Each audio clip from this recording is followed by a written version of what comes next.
boa noite, boa noite, boa noite. Tudo bem, pessoal? Estão me ouvindo bem? Tá tudo certo com o áudio? Oi, oi, oi, boa noite. Me deem um ok aqui que tá tudo bem com o áudio, por favor.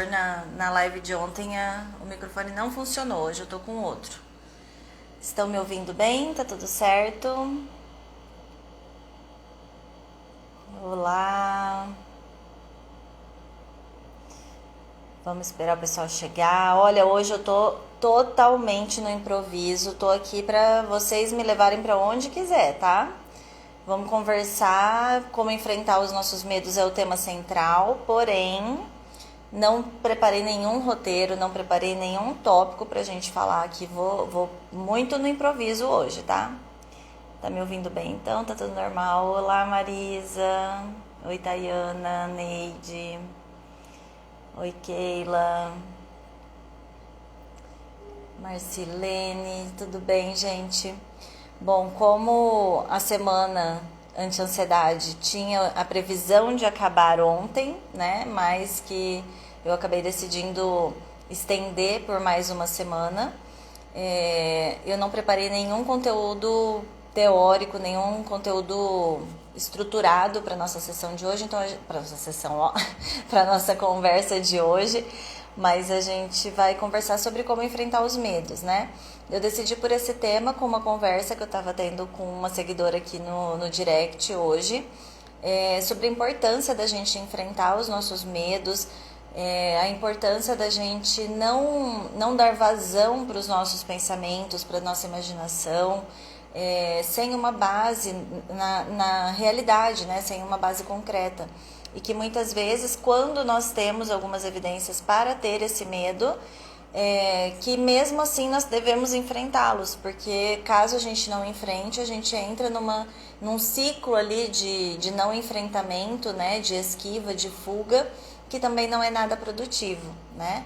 Então a gente precisa... nós precisamos nos estruturar para conseguir enfrentar as situações da melhor forma, tá? Então, o nosso bate-papo hoje vai ser sobre isso. Vamos convidar mais pessoas para participar da live, por favor. Se vocês puderem apertar aqui no aviãozinho, encaminhe essa live para alguém que precisa ouvir, que vai te ajudar a enfrentar esses medos, que vai te ajudar... ou que precisa entender que o que você passa é algo real e que você não tem controle sobre isso, né? Para você conseguir sensibilizar as pessoas ao seu redor para que possam te ajudar também, tá? Então não deixem de encaminhar a live para outras pessoas, vamos atingir aí mais pessoas com esse conteúdo. Bom, pensando no enfrentamento, o que nós precisamos identificar primeiro, né? A primeira coisa, o primeiro ponto aí que a gente precisa identificar antes de enfrentar um medo qual é o meu medo. Eu preciso ter isso especificado, ter isso detalhado, o que eu penso diante dessa situação. Então, além de você identificar do que você tem medo, você precisa identificar o que você pensa a respeito disso. Porque só sabendo desses detalhes é que você vai conseguir pensar em estratégias, planejar uma ação estruturada e eficaz, que vai surtir um efeito, que vai surtir um resultado esperado, tá? Então, vamos pensar em alguma situação que você possa passar. Se vocês quiserem me relatar alguma coisa aqui que vocês passam para que eu use de exemplo, pode me relatar. Senão eu vou criar aqui, vou pensar em alguma coisa da minha cabeça, tá? Um exemplo que eu costumo dar, que eu acho que fica muito claro para todo mundo, é a questão da fobia específica de medo de voar de avião, né? Então, quanto mais eu evito andar, né? Quanto mais eu evito voar, mais eu tenho medo. Mas eu tenho medo de algo que eu sequer estou enfrentando, né? Então, quando a gente faz todo um planejamento para enfrentar a viagem de avião, a gente pensa nos detalhes, a gente faz uma previsão do que pode acontecer, de que ferramenta eu vou usar para determinado sintoma, quais são os pensamentos que eu preciso ter nessa situação, que vão me ajudar a não ativar os sintomas, né? Que vão prevenir que os sintomas tomem uma proporção muito grande. Então, vamos pensar aí, né, naquilo que eu falei para vocês da dessensibilização sistemática. Como que eu faço essa dessensibilização? Então, eu queria que vocês pegassem aí um papel e uma caneta e anotassem um primeiro tópico. Do que eu tenho medo? Escolham algum medo de vocês, tá? Ah, eu tenho medo, algum medo específico, ou eu tenho medo de alguma situação, né? De algum objeto específico ou de alguma situação específica. Qual é esse medo? Do que vocês têm medo? Ah, eu tenho medo de sair de casa sozinha. É um medo específico de uma situação. Então, determine aí um tópico, tá? Ao determinar, escolheu ali o que você vai planejar para enfrentar, qual medo você escolheu para você enfrentar, você vai detalhar agora para mim, depois de ter escolhido esse tópico, quais são os seus pensamentos relacionados a esse medo. Por exemplo, eu tenho medo de sair de casa sozinha. Então, eu penso diante dessa situação, será que eu vou passar mal? E se eu passar mal? E se alguma coisa acontecer? E se não tiver ninguém para me ajudar? E se eu desmaiar na rua? E se eu estiver sozinha com o meu filho, com a minha filha, e é uma criança vulnerável e eu não sei o que pode acontecer se eu desmaiar? Você vai colocar no papel todos os medos, tudo que aparece na sua cabeça quando você pensa na situação sair de casa sozinha, tá? Então, esses medos, eles vão ser mais conhecidos. E aí eu queria que você escolhesse o pensamento mais quente, aquele pensamento que mais dói, aquele pensamento que mais gera ansiedade, que mais te paralisa, que mais faz com que você não queira sair de casa. Qual é o pensamento quente nessa situação que você está imaginando, né? Que pode ser voar de avião, sair de casa sozinha, ir ao shopping, ir ao cinema sozinha, fazer compras, apresentar um trabalho. Quais são esses pensamentos que estão relacionados a essa situação? Qual o pensamento quente? Qual o pensamento que mais gera desconforto e que mais te paralisa, que mais faz com que você tente evitar aquilo a qualquer custo, tá? Identificou isso, pegou, faz um círculo em volta desse pensamento quente. Esse pensamento vai ser o que a gente vai pegar para buscar evidências. Então, quais as evidências a favor e contra esse pensamento? O que são evidências? São provas. O que eu tenho de provas reais de que esse medo vai se concretizar, de que esse pensamento é verdadeiro? O que valida para mim que isso realmente vai acontecer? Vou reunir todas essas provas. Vai lá e anota. Evidências a favor, provas a favor do meu medo, do meu pensamento quente. E aí você vai se dedicar muito também para buscar evidências contra. Então, que evidências, que provas que eu tenho de que esse meu medo não irá acontecer? Ou não vai acontecer exatamente da forma que eu penso? Ou que talvez tenha um outro desfecho, porque eu já passei por isso no passado. Então, quais são as evidências contra? Quais são as evidências a favor desse pensamento quente? Pensei nisso, eu vou elaborar diante de um veredito do juiz, né? Um pensamento alternativo para esse meu medo. Então, eu vou substituir esse pensamento quente. Toda vez que ele aparecer na minha cabeça, eu vou responder a ele, vou enfraquecê-lo com esse meu pensamento alternativo.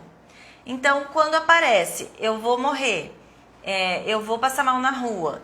Cadê a realidade? Cadê o meio termo? Cadê o meu pensamento alternativo para que eu substitua esse pensamento que está disfuncional, tá? Então eu já tenho uma estratégia aqui na minha bolsa. Já tenho uma estratégia aqui na minha bolsinha de ferramentas, na minha caixa de ferramentas. Eu vou listar todos os meus medos, né, para fazer essa busca de evidências, para encontrar o meu pensamento quente. Ao fazer isso, eu já posso começar a pensar numa hierarquia. O que seria uma hierarquia desse medo? É pensar de uma forma a construir de 0 a 10, de 0 a 20, de 0 a 15, de 0 a quantos tópicos ali você linkou. Um passo a passo do que você precisa fazer para enfrentar esse medo. Então, se o meu medo é o medo de sair sozinha, a primeira coisa que eu preciso fazer é pensar onde eu posso ir, que eu não me sinto tão desconfortável. Pensar em que roupa eu vou sair. Pensar se eu vou sair sozinha ou se eu vou sair acompanhada. Pensar que horas eu vou fazer isso, que dia eu vou fazer isso, em que momento eu vou fazer isso. Então, eu vou detalhar a minha hierarquia. O que é menos desconfortável e o que é muito desconfortável. E aí eu vou fazer o processo de dessensibilização sistemática. Esse processo de dessensibilização sistemática é um processo de passo a passo. Você vai cumprir cada uma das etapas dessa hierarquia que você criou para você enfrentar aos poucos. Você vai subir um degrauzinho de cada vez. É muito difícil a gente subir uma escada de um degrau só, porque ele é muito grande, né? Ele é muito alto. E eu não consigo muitas vezes. Eu preciso de divisões, eu preciso de degraus nessa minha escada, nesse meu muro, até que eu consiga alcançar o último passo. Então, vamos imaginar essa hierarquia como se fosse uma escada. O que está aqui no primeiro degrauzinho, o que está no segundo, no terceiro, no quarto, no quinto, até o último degrau, que é a exposição total. E aí eu vou pegar e vou pensar. Agora, pensando nessa situação, o quanto isso me deixa desconfortável de 0 a 100? O quanto que a situação ali do passo 1 me deixa desconfortável? O quanto do passo 2, o quanto do passo 3, até chegar lá no último nível. Vamos supor que é 95% de desconforto o enfrentamento, a exposição de sair sozinha efetivamente, de sair de casa sozinha para ir ao shopping, tá? Então, diante de cada um desses degraus, eu já sei hoje qual é a intensidade do meu medo, qual é a intensidade do meu desconforto, tá? Diante de cada exposição, de cada um desses degraus, eu também tenho que pensar o que eu farei, o que eu tenho de ferramentas para me autorregular. Então, se eu sei que me arrumar e sair na porta de casa, eu tenho um baixo nível de ansiedade, mas me dá um pouco de taquicardia, eu fico com um pouco de falta de ar, então eu já vou pegar ali a minha malinha de ferramentas e vou tirar ali o recurso da respiração diafragmática para a situação 1, que é ir na porta de casa sozinha, abrir a porta e ficar ali na porta de casa sozinha, tá? Então, esse é o primeiro passo da minha hierarquia e essa é a ferramenta que eu vou utilizar caso eu sinta a falta de ar, que é o que eu costumo sentir ao sair ali na porta. Então, quando eu decidi, né? Então, eu decidi que na terça-feira, às 7 horas da noite, eu vou para a porta de casa, eu vou ficar 5 minutos na porta de casa. Se eu sentir falta de ar, eu vou usar a respiração diafragmática. Tem algum pensamento alternativo que eu possa utilizar nesse momento que vai amenizar o meu desconforto? Eu posso pensar, eu estou ainda dentro de casa, eu só estou com a porta aberta, eu posso entrar a qualquer momento caso fique muito difícil para mim essa exposição. Beleza, então eu vou para essa exposição pensando isso, que eu posso voltar atrás a qualquer hora, que eu não sou obrigada a ficar lá, que é só um teste, que eu vou ver como que eu me sinto, que eu vou ver como que eu me saio. Então, eu vou, 7 horas da noite de terça-feira, vou para a porta de casa. Começo a sentir uma palpitação, pego a minha respiração diafragmática ali na minha malinha de ferramentas e começo a fazer a respiração. Né? Vou fazer a respiração diafragmática e começo a me acalmar. E consigo ficar os 5 minutos. Eu faço isso na terça, eu faço isso na quarta, eu faço isso na quinta. Chegou sexta-feira, eu já nem tô preocupada mais em sentir falta de ar, porque eu já consegui ficar 3 dias por 5 minutos na porta de casa. Isso para mim não me gera mais desconforto, não é mais insuportável para mim. Então eu vou subir para o próximo degrau. Quando aquela situação que antes você temia, que você tinha esse desconforto, passar a se tornar uma situação ok, que não gera um problema para você, que não te desgasta, que não te deixa tensa, que não te traz um medo absurdo, você pula para a próxima etapa, para o próximo degrau ali daquela hierarquia que você criou. Então o segundo degrauzinho é ir na padaria na esquina, acompanhada da minha mãe, do meu pai, do meu irmão. Então eu vou para a esquina de casa acompanhada, tá? Então o quanto eu sinto de desconforto nessa situação. Vamos supor que é 20 o meu desconforto, tá? Então, ok, eu vou programar com a minha família para ir comigo até a padaria na esquina de casa. E vou fazer exatamente o mesmo processo. Vou sair, vou ficar, o que eu vou levar de ferramentas, se eu sentir isso, se eu pensar aquilo, o que eu vou responder, como que eu vou pensar de forma alternativa. E aí eu vou fazer isso todos os dias. Pode ser também, dependendo do nível de desconforto, que você consiga fazer várias vezes ao dia, até que aquilo se torne também ok. Beleza, já estou conseguindo ficar ok com ir à padaria com os meus pais e o meu irmão. Acompanhada, tá ok. Agora, o meu terceiro degrau vai ser o quê? Vai ser eu conseguir ir na padaria sozinha.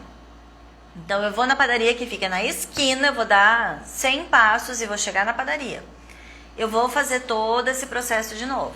Consegui ir na padaria sozinha. Passou a ficar ok, não estou mais sentindo tanto desconforto, já consegui esse ganho. Aí eu vou pro próximo degrau. E aí eu vou pro próximo, até que eu consiga subir todos os degraus, subir e cheguei lá no topo da minha hierarquia, no topo da minha pirâmide de metas, né, de objetivos. Então você vai fazer esse seu enfrentamento de maneira gradativa. Não é uma exposição que eu vou te jogar para os leões, é uma exposição que você vai se acostumando com aquele passo a passo. Vamos pensar que a gente pode aprender isso com as crianças. Por exemplo, é muito difícil a gente conhecer um bebê que do nada começa a sentar, de sentar ele começa a engatinhar e de engatinhar ele começa a andar no mesmo dia. Dificilmente um bebê vai sair de não conseguir sustentar o corpo ali sentado para conseguir andar. Ele vai passar por etapas, ele vai passar por um processo de aprendizado que se inicia. Você deixa o bebê de barriga para cima, ele começa a virar. De virar de um lado para o outro, ele começa a rolar. De rolar, ele começa a sustentar a cabeça. Começou a sustentar a cabeça, ele já consegue, às vezes, ficar ereto, né? Ficar sentadinho com o apoio. Depois do apoio, ele começa a ficar sentado sem o apoio. Depois que ele fica sentado, ele começa a engatinhar. Depois de engatinhar, ele começa a andar segurando na sua mão, segurando nos objetos, na parede. E depois ele começa a andar sozinho. O processo da dessensibilização sistemática é exatamente igual. A partir do momento que o bebê percebe que ele consegue andar sozinho sem o apoio das mãos de ninguém ou sem segurar em algum lugar, aquilo já se tornou tranquilo para ele já se sente seguro para fazer isso, é quando ele vai se aventurar ali a andar sozinho, tá? Então, quando a gente pensa num processo de enfrentamento, nós temos que ter esse raciocínio. Qual o primeiro passinho que eu vou dar para alcançar o meu objetivo de enfrentar o meu medo maior? Então eu preciso dividir, eu preciso quebrar esse processo em várias etapas e a partir do momento que essas etapas que eu quebrei ali, né, que eu criei, se tornarem tranquilas, eu estou segura, eu vou para o próximo. Quem determina quando você vai para o próximo? Não sou eu, não é ninguém, é você. Você vai determinar, eu estou no meu limite. eu preciso voltar. Ou, eu estou bem aqui, aqui não é o meu limite, eu posso avançar, tá? Então, você vai determinar qual momento da vida você está, você vai determinar qual etapa você vai colocar. A única coisa que eu te peço é, não faça um enfrentamento se expondo ao evento aversivo, né, aquilo que te causa muito medo, de uma vez só. Então, se você tem medo de andar em uma ponte, não vai começar andando lá na ponte, né? Se você tem medo de passar pela ponte de carro, você não vai começar passando pela ponte de carro. Você vai primeiro chegar até a ponte, até perto ali, né, da ponte, a pé. Depois você vai dar um passo adiante. Depois você vai até o meio da ponte a pé, até que você consiga, dentro de um carro, andar pela ponte, né, passar pela ponte e chegar do outro lado. Se você tem medo de andar de avião, você pode fazer um processo também de dessensibilização, fazendo uma exposição, assistindo vídeos, fazendo aquela realidade virtual, né, que é colocar os óculos e você entra no ambiente ali através da realidade virtual. Você vai assistir vídeos de pessoas dentro de avião, projetando você lá. Você vai fazer isso na sua cabeça, fazendo uma imagem mental, criando isso na sua imaginação de como seria esse processo. Você vai fazer todo esse passo a passo. Se você tem medo de andar de elevador, você vai primeiro ficar na porta do elevador, sem chamar o elevador, sem relar nele, só olhando, observando. Depois você vai começar a apertar o botão e esperar que o elevador chegue. Depois que você passou por essa fase, você vai entrar no elevador e vai ficar de porta aberta dentro do elevador. Depois você vai entrar e vai fechar a porta sem que o elevador saia do lugar. Depois você vai entrar e vai apertar o número 1 e vai andar de elevador para um andar. Depois você vai para o 2, depois você pode ir para o 5, depois você pode ir para o 10, depois você pode ir para o 50. Mas você vai fazer isso de forma gradativa, conforme você for se sentindo confiante, seguro, tá? Você não vai fazer essa exposição se colocando realmente ali na boca do leão, tá bom? Deixa eu só ver aqui um comentário. No meu caso, saio de casa só de carro ou moto, mas de pé, sozinha, não consigo. Me dá um desconforto muito ruim, nervosismo, perna trêmula, enfim. Mas consigo fazer compras, conversar na rua com as pessoas. Marcelene, beleza. Então, se o seu problema é sair de casa a pé, sozinha, a gente tem que pensar o seguinte: isso está atrapalhando a sua vida? Você tá disfuncional? Você tá tendo um prejuízo significativo porque você precisaria talvez andar de ônibus e você não consegue sair para andar até o ponto de ônibus sozinha? Então, quanto isso está prejudicando a sua vida, tá? Porque às vezes você está catastrofizando esse medo de não conseguir andar a pé sozinha. Se você tem medo de, ao andar a pé sozinha, sofrer um assalto, sofrer um sequestro, vai passar mal, o que vai acontecer? Então, vai lá e detalhe os seus medos, tá? Faz a hierarquia de medos ali. Deixa eu colocar meu celular para carregar, senão vai cair no meio da live. Você vai detalhar esse medo, você vai pensar em um processo. Se você consegue, então, fazer compras, conversar na rua com as pessoas, então você já tem alguns processos aí que você consegue fazer ao se expor na rua sozinha, tá? Quais são os outros passos que você não consegue? Detalhe isso e comece a pensar em formas estratégicas de lidar com essa exposição, com esse medo, tá?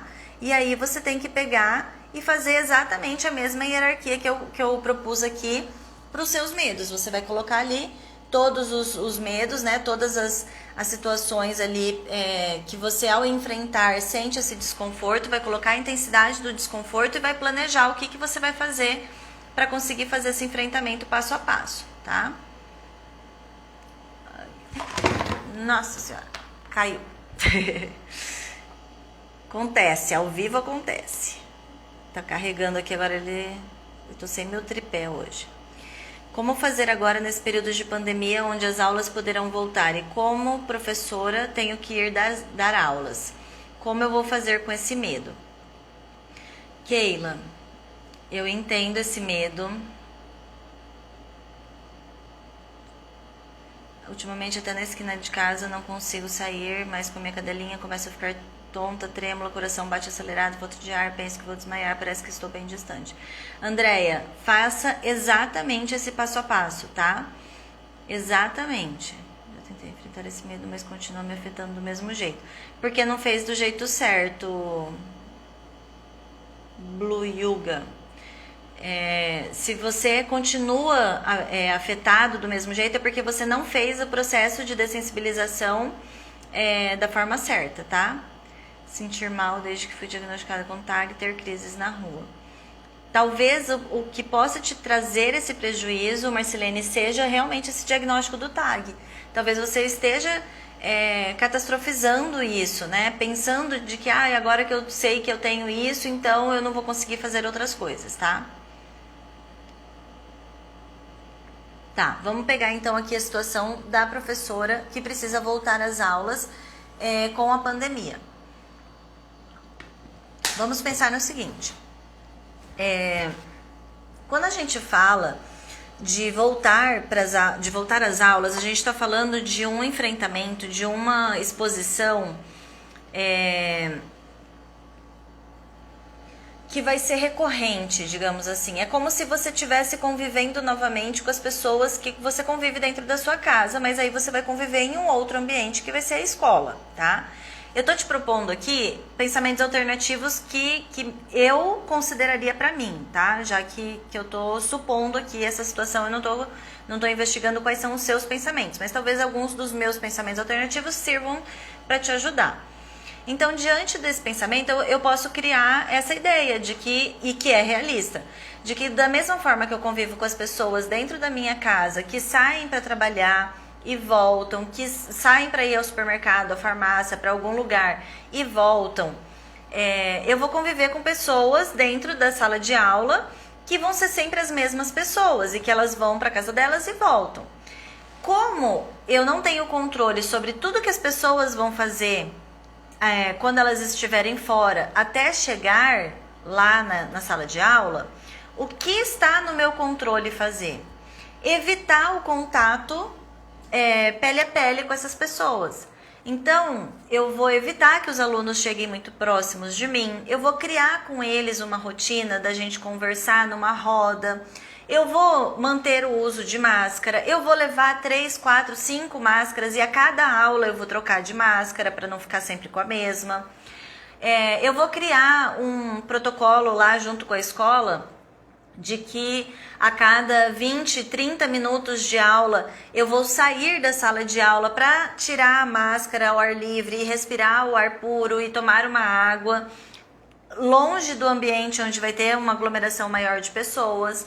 Eu vou me manter sempre no tablado, caso exista, né, na sua sala de aula, no tablado do professor ou na mesa do professor, e quando um aluno precisar falar comigo, esse aluno vai manter a distância tal de mim.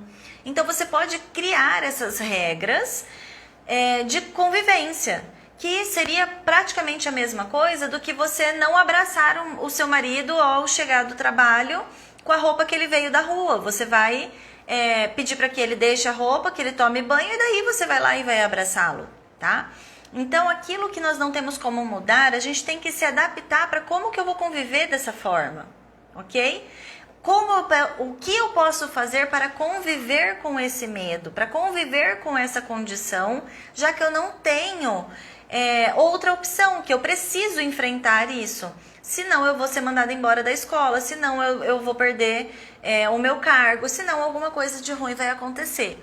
Então, para aquelas situações que nós não temos uma alternativa de nos comportar como, eu sou professora, a escola vai voltar, mas eu tenho a opção de não voltar a dar aula presencial, eu vou continuar a dar aula somente online.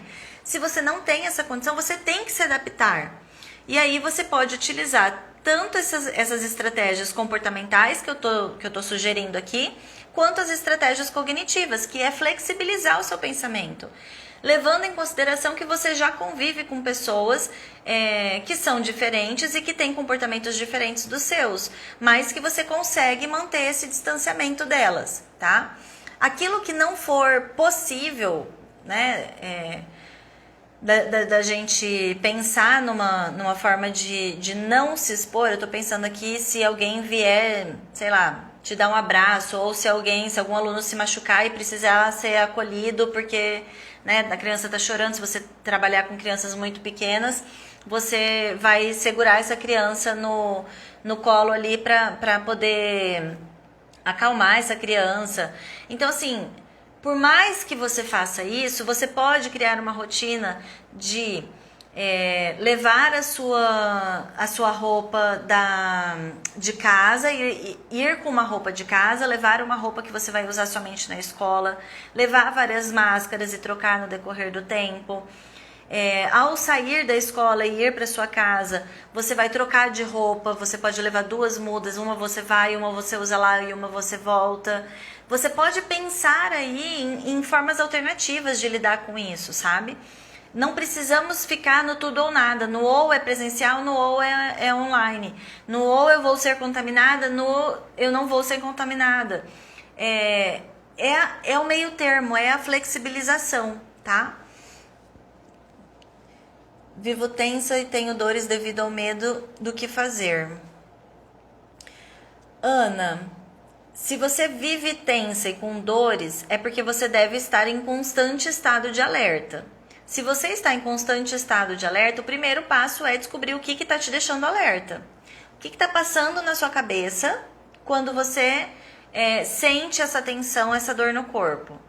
Que situação que pode ter desencadeado esse pensamento? Tá? Então você vai se questionar com relação a isso. Keila, foi você que me perguntou da questão da escola, ajudou?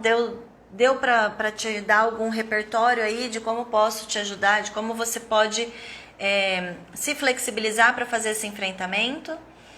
Ficou alguma dúvida, gente, quanto à técnica da dessensibilização sistemática e a técnica das evidências que eu ensinei, que eu expliquei aqui?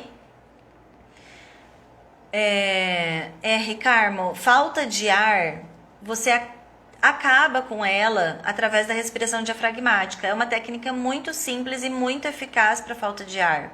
E muitas vezes, quando você tem a falta de ar, ela traz outros prejuízos, como a tontura, o formigamento, que são outros sintomas que são decorrentes da não oxigenação correta do seu organismo, tá?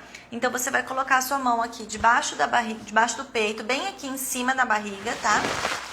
Coloca aqui, posiciona a sua mão aqui e perceba a sua respiração acontecendo pela barriga e não aqui na cabeça não, não aqui no peito, tá? Então, você vai respirar, ó. Deixa eu abaixar aqui um pouquinho para vocês verem. Você vai respirar, ó.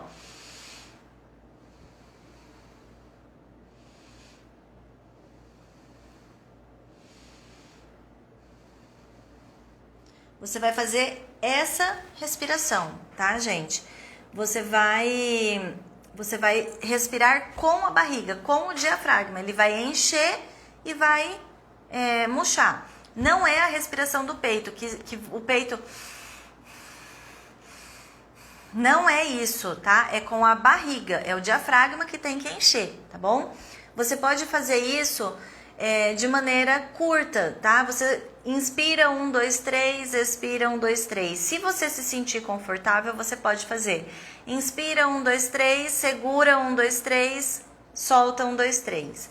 Então você vai fazendo esse processo de respiração e isso já vai te acalmar e isso provavelmente já vai tirar ou diminuir a sua tensão corporal, tá? Muita dor na cuca e nos ombros? O que é cuca? É cabeça ou é nuca? Se for aqui nessa região, você pode fazer os alongamentos, você pode fazer, tá? Alongamento, estira. Então, você vai tirar a tensão. Você pode fazer a respiração diafragmática também. Depois você faz o alongamento. E depois você usa alguma técnica de relaxamento, tá? O relaxamento progressivo é aquele relaxamento que você vai tensionando e relaxando cada área do seu corpo. Então, você tensiona, 1, 2, 3, solta, 1, 2, 3. E aí você faz isso em todos os grupos musculares.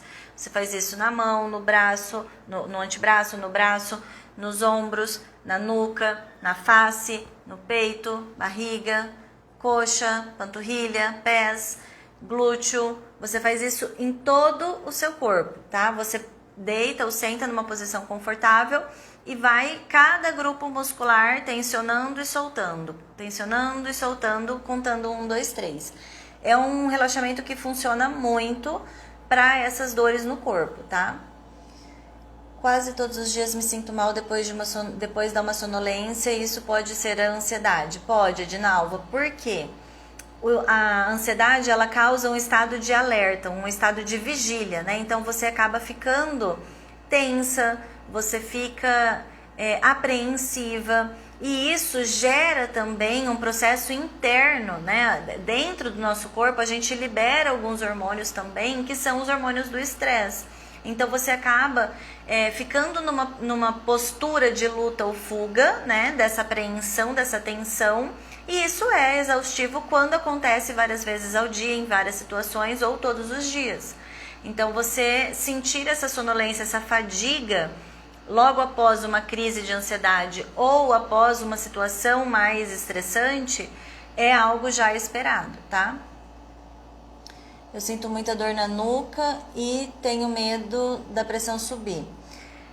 Osilene, a pressão subir, se você tiver uma predisposição, isso pode acontecer, tá? Eu costumo falar da receita do bolo. Só a ansiedade, ela não é capaz de alterar certas coisas no nosso corpo se nós não formos predispostos. Então, eu não tenho problema cardíaco, eu não tenho histórico de doença cardíaca, na minha família não tem histórico de doença cardíaca, mas eu tenho sedentarismo e uma má alimentação e eu sou ansiosa. Então, quer dizer que eu posso ter um infarto? Muito provável que não. É muito improvável.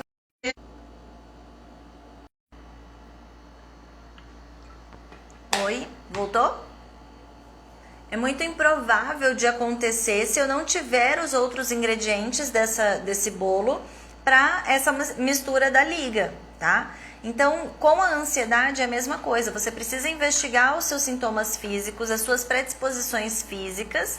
Caso você fale assim, não, eu sou hipertensa, eu tenho histórico de doença cardíaca, eu já fiz cirurgia cardíaca, meus pais já sofreram um infarto, então isso é uma realidade na minha vida. Eu tenho sim, é um medo real. Então, o que eu posso fazer para para amenizar, para diminuir a probabilidade de um ataque cardíaco? Aí você vai cuidar dos outros ingredientes do bolo. Se você já tem essas condições, o que está ao seu alcance? Então você vai ter uma vida, uma rotina de vida mais saudável, com menos... com consumo de alimentos mais saudáveis, menos industrializados, menos doces. Você vai manter uma rotina de atividade física, você vai fazer os seus exames ao invés de a cada 2 anos, a cada 1 ano, você vai tentar fazer seus exames periódicos, o seu check-up semestralmente. Você vai fazer o controle dos seus sintomas através do uso contínuo dos medicamentos que foram prescritos. Então, você vai controlar isso, tá? A gente não tem que ficar sofrendo por aquilo que nós não temos controle ou por aquilo que está muito, muito longe, que é muito improvável de acontecer. A gente tem que lidar com a nossa realidade, com aquilo que está realmente nas minhas mãos e com o que é muito provável de acontecer e não muito improvável. Então, questionem esses fatos que vocês colocam na cabeça de que isso aqui vai acontecer. Eu tenho medo de andar na rua e passar mal. Mas quantas vezes você já andou na rua e você não passou mal? Por que você tem tanto medo de andar na rua sozinha e passar mal, mas se você estiver acompanhada você não tem medo de passar mal? Sabe assim, quebrar esses pensamentos, é flexibilizar esses pensamentos com evidências, né? Com coisas ali que realmente não vai acontecer, é muito improvável. Então, para a gente fazer esse enfrentamento, a gente precisa fazer esse trabalho de bastidores, de flexibilização, de preparo, de pegar a sua caixinha de ferramentas e falar, eu tenho estratégias para lidar com essas situações. Eu posso enfrentar isso daqui porque eu estou segura de que eu sei o que fazer.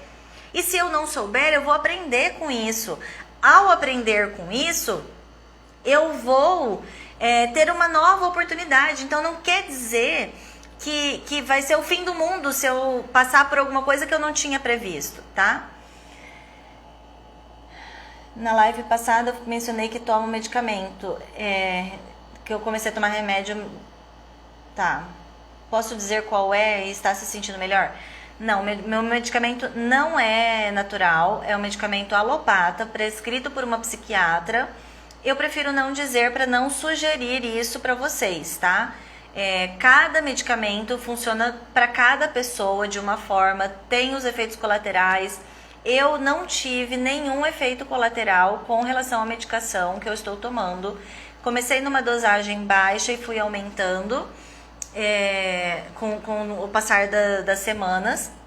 Mas eu estou me sentindo 1000 vezes melhor. Como eu falei na live ontem, os meus sintomas físicos, hoje, quando eu passo por alguma situação mais estressante, eles não aparecem, assim, eles estão controlados. Então, com os meus sintomas físicos, eu tive um grande sucesso, mas eu percebo claramente os meus sintomas cognitivos, tá? Quando eu estou passando por uma situação mais estressante, mais desafiadora, os meus sintomas cognitivos, eles aparecem com muita facilidade.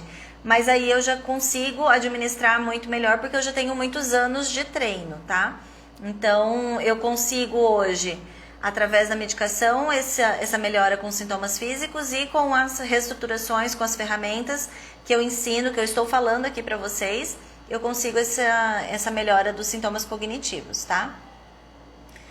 Deixa eu só ver aqui antes. Fiz os exames, deu tudo bom, até de cabeça não deu nada. Thalia, então tá ok. Tá vendo? Você já fez os exames, você já fez o que está ao seu alcance para você conseguir agora trabalhar a sua ansiedade, tá?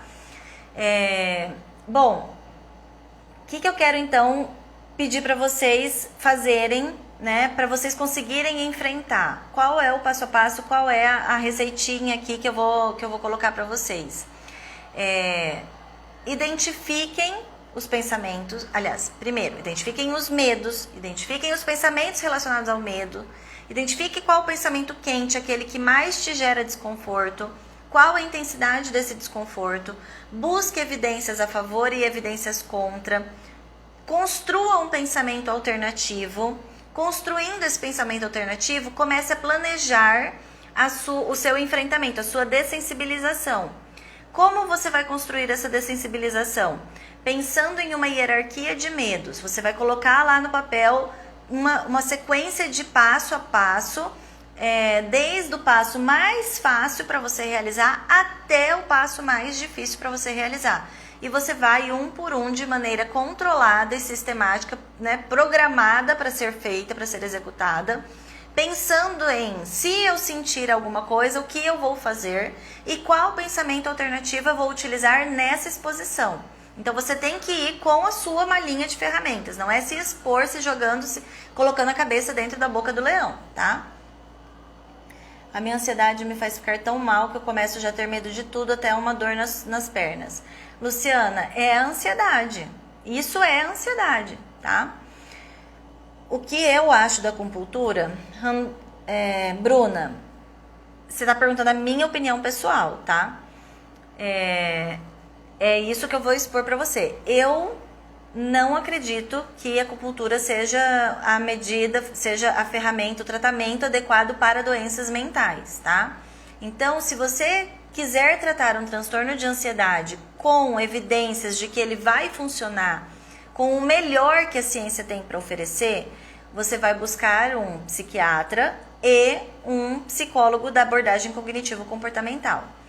Caso você fale assim, não, mas eu sou simpatizante, eu gosto, eu acredito na acupuntura, eu quero, vá sabendo que pode acontecer de melhorar por efeito placebo, Porque não temos evidências de que a acupuntura sirva para o tratamento de transtornos mentais. Para tratamento é psiquiatra e psicólogo, tá? Isso é a minha opinião e isso é o que os estudos também comprovam, tá?